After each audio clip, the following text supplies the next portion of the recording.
Welcome to our channel ফ্রেন্ডজিকা। সবাই কেমন আছো? আশা করি সবাই ভালো আছো, সুস্থ আছো। নতুন একটা ভিডিওতে তোমাদেরকে স্বাগত জানাই। আজ আমরা সবাই মিলে যাচ্ছি তারাপীঠ। আমরা কোটাসুর থেকে রামপুরহাট লাইনে বাস ধরে তারাপীঠে যাচ্ছি। এর আগে অনেকবার তারাপীঠ গেছি, কিন্তু এবার যে যাওয়াটা কিন্তু একটু অন্যরকম। কারণ দিদি ভাইয়ের বিয়ের পর প্রথমবার কোথাও আমরা যাচ্ছি। তারাপীঠ মন্দির যাওয়ার দুটো গেট আছে, একটা সামনের দিকে আর একটা পেছন দিকে। আমরা মূলত সামনের দিকে গেটটাতেই যাচ্ছি। তোমরা এখানে অনেকগুলো দোকান দেখতে পাবে, যেখান থেকে তোমরা পুজোর ডালা কিনতে পারবে, বা তোমাদের যদি চেনাশোনা কোনো পান্ডা থাকে আগে থেকে, তাহলে তাদেরকে ফোন করে বলে দিলেও তারা আগে থেকে ব্যবস্থা করে রাখবে তোমাদের জন্য। আমাদের যেহেতু ফোন করে বলা ছিল, সেই জন্য আমাদের গিয়ে কোনো সমস্যা হয়নি। আমাদের পুজোর ডালা আগে থেকেই রেডি হয়েছিল। আমরা পুজোর ডালা নিয়ে এবার মন্দিরের দিকে যাচ্ছি। এখানে অনেক দোকান আছে, তোমরা চাইলে বাড়ির জন্য কিছু কিনে নিয়ে যেতে পারো। এখন একটা তারাপীঠে নতুন নিয়ম করেছে, সেটা হচ্ছে মন্দিরে লাইন দেওয়ার আগে বা মেন মন্দিরে প্রবেশ করার আগে আধার কার্ড দেখিয়ে তারপরে মন্দিরে প্রবেশ করতে দেবে বা লাইনে দাঁড়াতে দেবে, তার আগে দেবে না। সেই জন্য আমরাও যাচ্ছি আধার কার্ড ভেরিফাই করানোর জন্য। আর যদি তোমরা বাইরের ডিস্ট্রিক্ট থেকে আসো, তাহলে তোমাদেরকে 500 টাকা দিতে হবে মন্দিরের লাইন বা মেন মন্দিরে প্রবেশ করার জন্য। আর যারা বীরভূমে থেকে আছো তাদের কোনো টাকা লাগে না। আমরা যেমন বীরভূমে ছিলাম, সেই জন্য আমাদের কোনো প্রবেশ করার জন্য টাকা লাগেনি। আর যদি তোমরা ভিআইপি লাইনের জন্য দাঁড়াও, তার জন্য তোমাদেরকে 1000 টাকা বা 2000 টাকা অবধিও দিতে হতে পারে।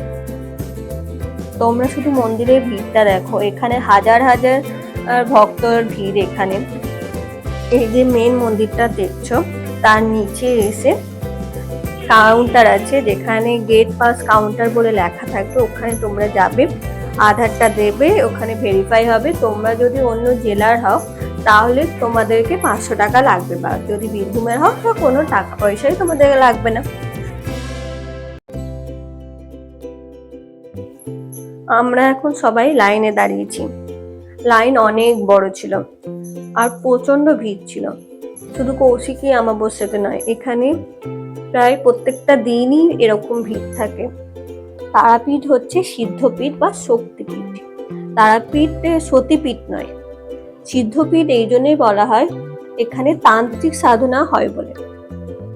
আমার দিদা বলে যে যদি তারাপীঠে গিয়ে তারা মায়ের কাছে মন থেকে পুজো দেওয়া হয়, তাহলে ভক্তদের মনোবাঞ্ছা পূর্ণ হয় বা তারা সিদ্ধি লাভ করে। এখানে কোনো ফোন অ্যালাউ নেই, শুধু লাইনটুকুই নিয়ে যেতে পারবে ফোনটা, ওখানে ফোনটা জমা নিয়ে নেয়। সেই জন্য তোমাদেরকে কোনো মায়ের ছবি দেখাতে পারবো না। যারা লাইনে দাঁড়িয়ে নেই, তারা আটচালার মধ্যে দাঁড়িয়ে দাঁড়িয়ে পুজো দিচ্ছে, বরঞ্চ তারা ভালোভাবে ঠাকুরটাকে দর্শন করতে পারছে, মা তারাকে দর্শন করতে পারছে। আমরা গেছিলাম লাইনে, কিন্তু 5 সেকেন্ডও দাঁড়াতে দেয়নি। তার থেকে ভালো আটচালার মধ্যে তোমরা যখন যাবে, তখন আটচালার মধ্যে দাঁড়িয়ে থেকে পুজো দেবে, সব থেকেই সেটাই ভালো। তাহলে তোমরা মাকে অন্তত দর্শন করতে পারবে। আমাদের পুজো দেওয়া কমপ্লিট হয়ে গেছে। আমরা তারাপীঠের শ্মশানের কোনো ভিডিও তোমাদেরকে দিতে পারবো না, কারণ আমরা তারাপীঠের শ্মশানে যাইনি। কারণ আমাদের আর একটা জায়গারও যাওয়ার ছিল, সেটা হচ্ছে বীরচন্দ্রপুর। সেই জন্য আমরা আর তারাপীঠের শ্মশান যাইনি। আমাদের পুজো দেওয়া কমপ্লিট হয়ে গেছে। এবার আমরা মন্দির থেকে বেরিয়ে বীরচন্দ্রপুর যাব।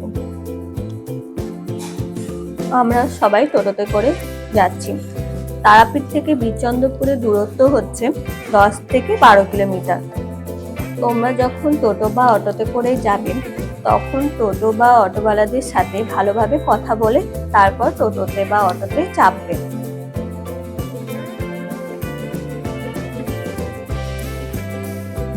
আমরা বীরচন্দ্রপুর পৌঁছে গেছি। এখানে আমরা খাওয়া দাওয়া করে সব মন্দিরগুলোকে দেখব। এখন আমরা যাচ্ছি বীরচন্দ্রপুরে জগন্নাথ মন্দিরে। এখানে নাকি পুরীর জগন্নাথ দেব এখানেই আসতো, যেহেতু ভোর রাতে জগন্নাথের রথ থেমে যায় পুরীতে, সেই জন্যই পুরীতে স্থাপিত হয়েছে পুরীর জগন্নাথ মন্দির। বড়দের কাছ থেকে শুনেছি যদি পুরীতে তীর্থ করে আসার পর যদি বীরচন্দ্রপুর না যাওয়া হয় জগন্নাথের কাছে, তাহলে তীর্থ সম্পূর্ণ হয় না। কোনো মন্দিরে ক্যামেরা অ্যালাউ ছিল না, সেই জন্য কোনো ঠাকুরেরই ছবি তোলা হয়নি। বীরচন্দ্রপুরে শ্রী চৈতন্য মহাপ্রভুর সহযোগী নিত্যানন্দ স্বামী জন্মস্থান। বীরচন্দ্রপুরকে একচক্র ধামও বলা হয়। বীরচন্দ্রপুর দেখার মতো অনেকগুলো মন্দির আছে, যেমন হচ্ছে ইস্কন মন্দির, নিতাই বাড়ি, জগন্নাথ মন্দির, আরো অনেক মন্দির আছে। যখন বীরচন্দ্রপুর যাবে একটা দিন হাতে সময় নিয়ে যাবে। আজকের ভিডিওটা এখানেই শেষ করছি। যদি ভিডিওটা ভালো লাগে তাহলে একটা লাইক, কমেন্ট, শেয়ার করে দেবে। আর যদি নতুন বন্ধু হয়ে থাকো তাহলে চ্যানেলটাকে সাবস্ক্রাইব করবে। দেখা হচ্ছে নতুন একটা ভিডিওতে।